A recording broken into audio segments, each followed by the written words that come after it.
All of your heroes, the guitar players you love the most, the guitar players that I love the most, they all know how to use triads. And since we think they're pretty cool, maybe learning triads is a good idea. Now that mapping is not necessarily an easy task. It takes a little effort, a lot of focus and concentration, but it's not a complex task. And in fact, the really good news is, if you can play any chord, and I'm talking about any chord, you're already playing triads. Welcome back to the channel. My name's Chris. Today you'll learn about triads. Now, as I said at the top, triads are pretty important. They're fundamental. Here's another great example. The Cage system is based on a complete mapping of major triads. The reason that we're here, that we have these beautiful things on our lap, is to turn our musical preference into our musical capability. There's no denying that. That's the fundamental reason why we play guitar, because we love to hear, oh, I really love Joe Bonamassa. I really love the way I feel when I hear him play guitar. So I can't imagine how joyful it's going to be when I can do that, right? And if our great heroes, if those guys already know how to use triads, then it's possibly pretty important that we do too. Tabs for this lesson, which arguably are going to be pretty impactful and profound, are available on Patreon. Head on over to Patreon and see what you think. And consider joining the studio, which is my online guitar academy. I'm interacting with guitar players about subjects like these every single day. And in fact, this morning I was just grading assignments for my Triad Mastery class. So if you're really enjoying the channel and you want to get a little bit deeper, head on over there and see what you think. Okay, let's zoom in. I'm going to do a couple things. I'm going to explain what a triad is. We're just going to dip into music theory for a second. We're not going to go down a rabbit hole, but I just want to show you what they are, because you should never miss an opportunity to just understand what it is you're doing. But then I'm going to show you how every single chord you already know how to play already has triads inside of it. And then the big win is I'm going to pick a chord. I don't even know what chord it's going to be yet. I'm going to show you how to play that specific chord anywhere on the neck, from the nut all the way to the end on any set of strings. That's going to be pretty powerful. Let's take a look. Okay, we're just going to dive into a little bit of theory and find out where triads come from. Here's an A chord, and I just played an A major scale. This chord, A, comes from that scale. In other words, we build chords from scales. The way we do that is we play every other note in the scale, which gives us the first note in the scale, the third note, and the fifth note. This is classically called root 3/5.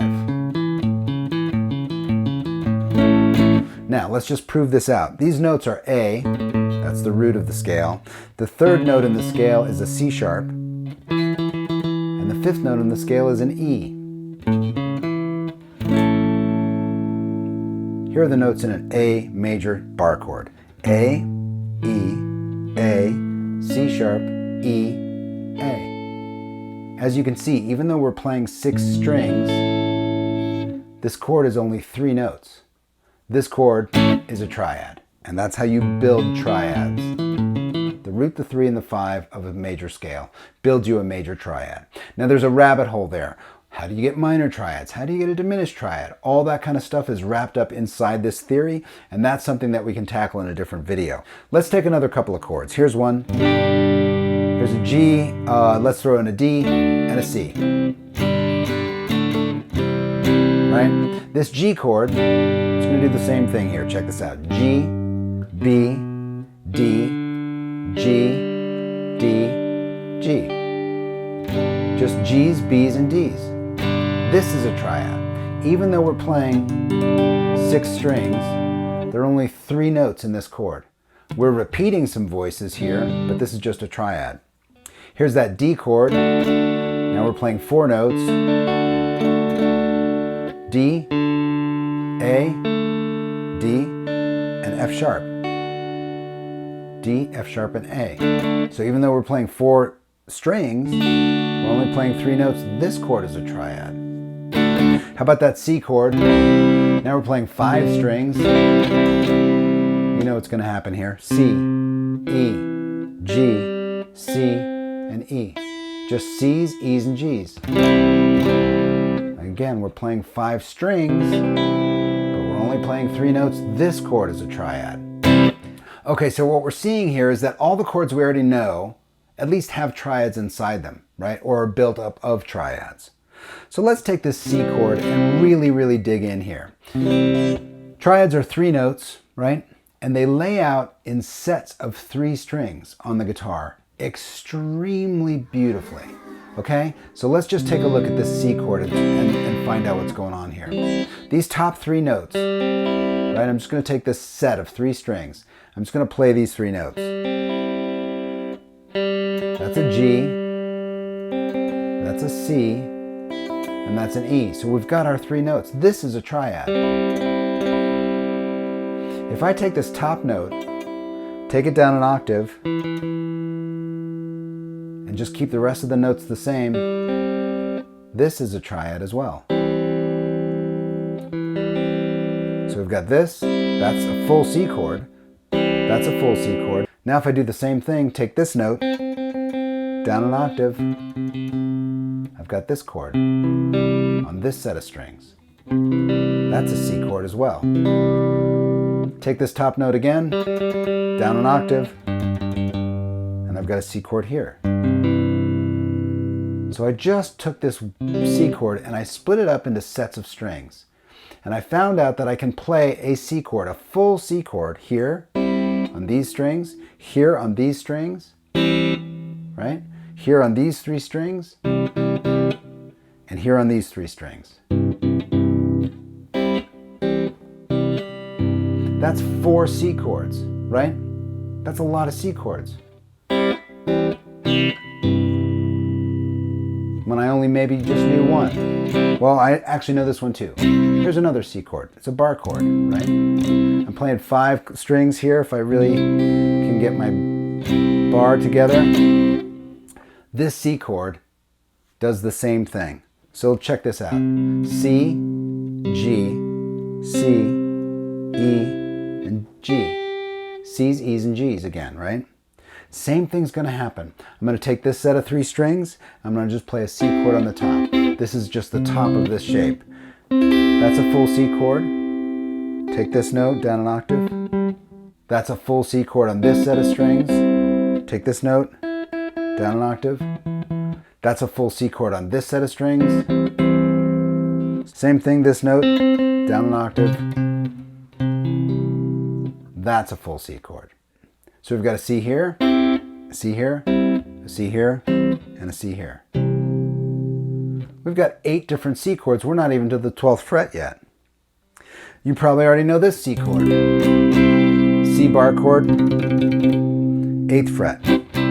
You know exactly what's going to happen here, right? C, G, C, E, G, C.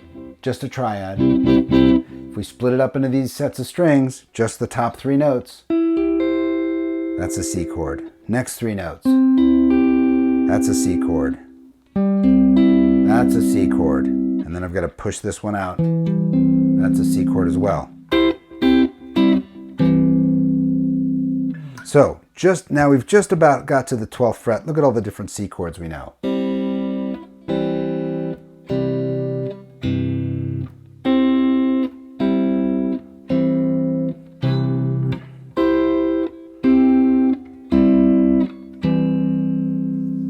Boom. All the way from the nut to the 12th fret.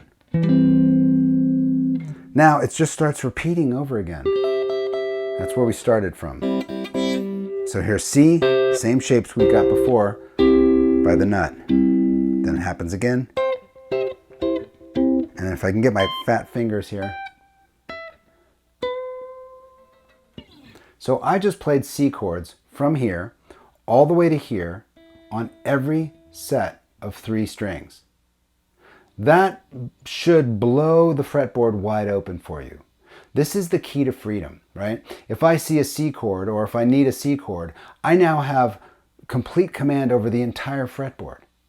This is how the pros do it. This is how your heroes, my heroes, this is how our role models understand the fretboard, and it's how you should too.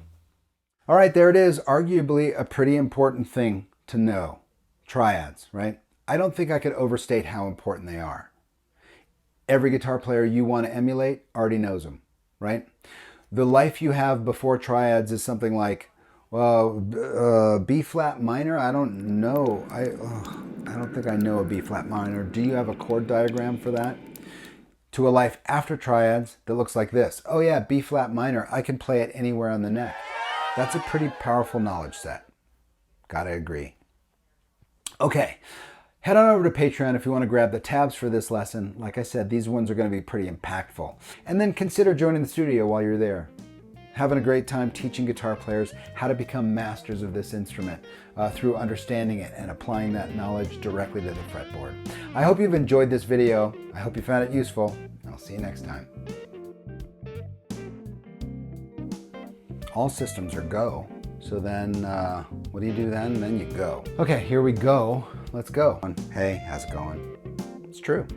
Totally true. It's the truth. That's it, really, right? That's why we're here. I mean, there could be other reasons why we're here, but that's the most important one. And then finding the right buttons to press, that's also pretty important from time to time.